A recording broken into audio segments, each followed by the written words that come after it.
So Russia seems to be trying to turn back the clock, rolling tanks onto the battlefield in some kind of desperate push to regain momentum. I don't think it's going to work. There's a problem. They keep getting torched as soon as they arrive. Drones will get them, precision artillery will get them. It's a catastrophe in slow motion, and it shows just how far the Russian military has fallen since the beginning of the war. I'll show you what I mean here. So here's a destroyed column of Russian armored vehicles on the Pokrovsk front, and it's bad. It's not just Pokrovsk, it's the areas around Pokrovsk as well. Russia has been desperately throwing everything that they have at Ukraine near Pokrovsk in heavily armored columns. Why columns? I mean, like, you know that if you're in columns, that the Ukrainians can target you with FPV drones like this. Like, this is going to be a very easy pickoff for the Ukrainians. Ukrainians have been inflicting devastating losses, and I mean devastating losses, on anything that moves into the area. So this is from the defense of Ukraine. Defense forces repelled another Russian assault in Dobropilya sector. 3 Russian motorized rifle brigades and 1 Marine brigade took part in the assault, employing 17 armored vehicles and 1 tank. Again, the armored vehicles being used here, it just doesn't make sense. Like, why would you be doing that? However, thanks to the coordinated actions of our troops, precise drone strikes, effective fire engagement, the enemy attack was thwarted. Ukrainian defenders destroyed and damaged 1 tank, 12 armored fighting vehicles, eliminated around 100 Russian invaders. Now, this is over the last few days. This is today, October 15th, but some of these articles will be in the last couple of days.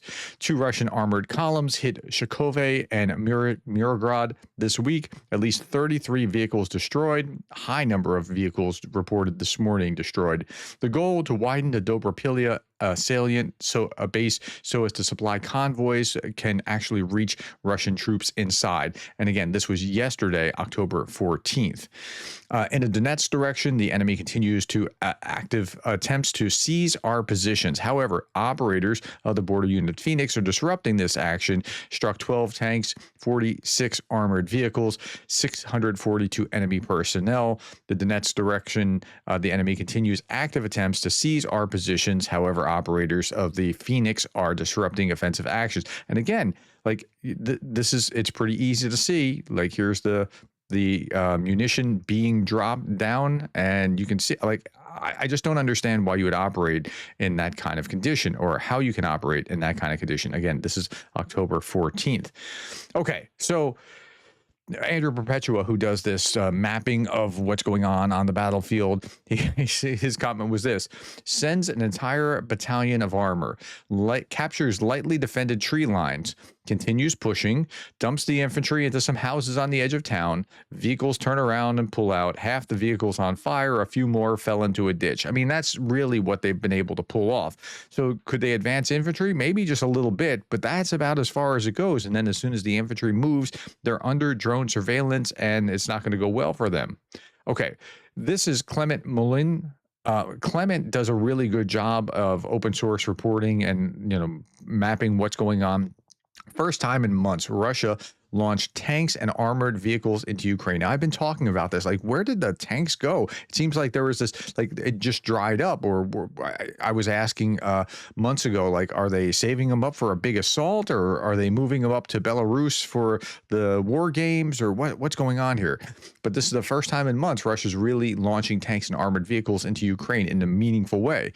2 years after the large-scale Avdiivka offensive, Russian forces tried to storm Pokrovsk and Konstantinivka areas of the front line, losing around 30 armored vehicles. Okay, so we're going to look at a number of the posts that he had here. The main use of tanks, infantry fighting vehicles, and AFVs are during the Avdiivka in October 2023 to May 2024, like they were prominent there. But drone technology has changed everything. Then it was slowly abandoned. Since the first month of 2025, the use of armored vehicles has nearly disappeared. It's really interesting. And so they were doing things, and I chastised them for doing this too, sending folks up on motorcycles because motorcycles were faster, even though they had no protection, and it didn't work out so well with that either.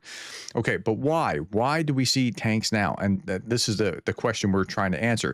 Because Russia was slowly lacking reserves in armored vehicles, and this "and" is really important, and drone warfare was making their use more and more dangerous. This is the real reason why. and it's pretty profound. Most of them have been put away from the front during months and endured some changes. Okay, maybe they had some kind of spiky something on them, or in order to protect themselves, looking ridiculous. But hey, if this can prevent a drone attack from killing it, that maybe that's worth it, right? Okay. Now that summer is finishing, the road, and this is the real another big key to this. And now that the summer is finishing, the roads are getting more and more muddy, thus impossible to do assaults with motorcycles and ladas, while assaulting on foot without cover is increasingly dangerous. It's the main reason for the comeback. I think that there's something pretty fair about that kind of analysis.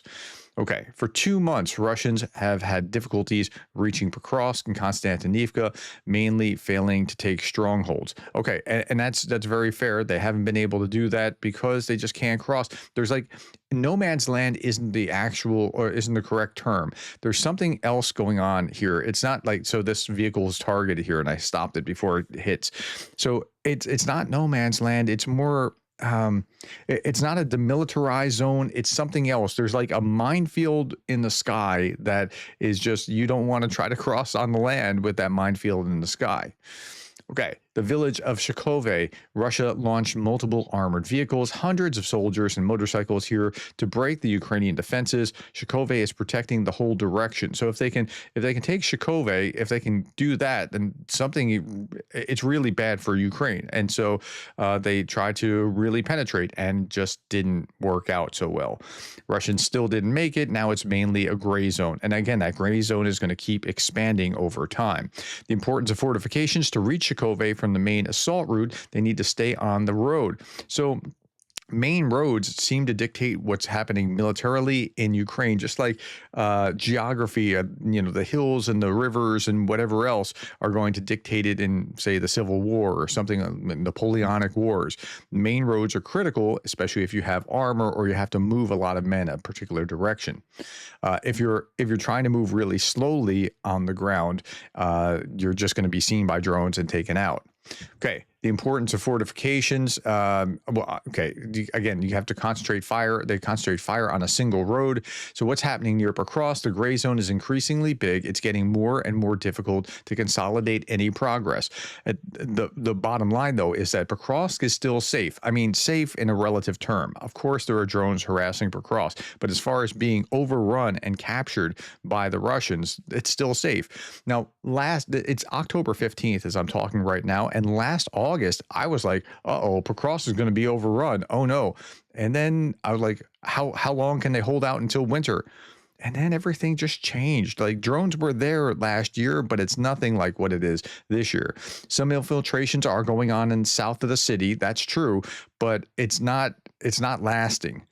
Okay, the main objective is for Russian forces now expanded to Dobropilia bridgehead by taking Shkove, and then they'll be able to connect again with their isolated troops northwest. They'll also try to consolidate gains near Mirnograd. Okay, and that's what the bunny ears is, and they've been cut off in a couple of places in the bunny ears, and it's not working so well. Okay, here's the bottom line. In 1 month, the tree cover will have disappeared, preventing infantry infiltration.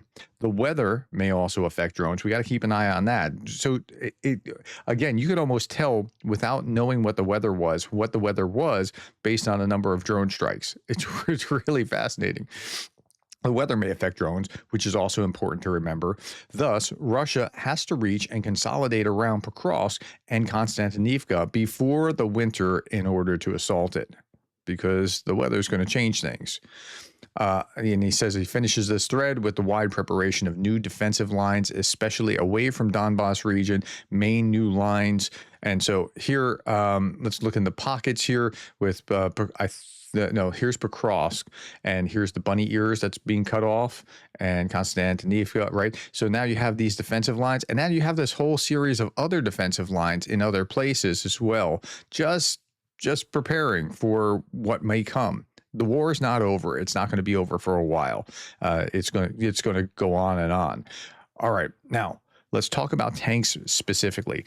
Russia lost 17,000 tanks in 3 years. Only 2,478 remain in storage, and nearly all of those are badly rusted, needing expensive restoration before they can fight.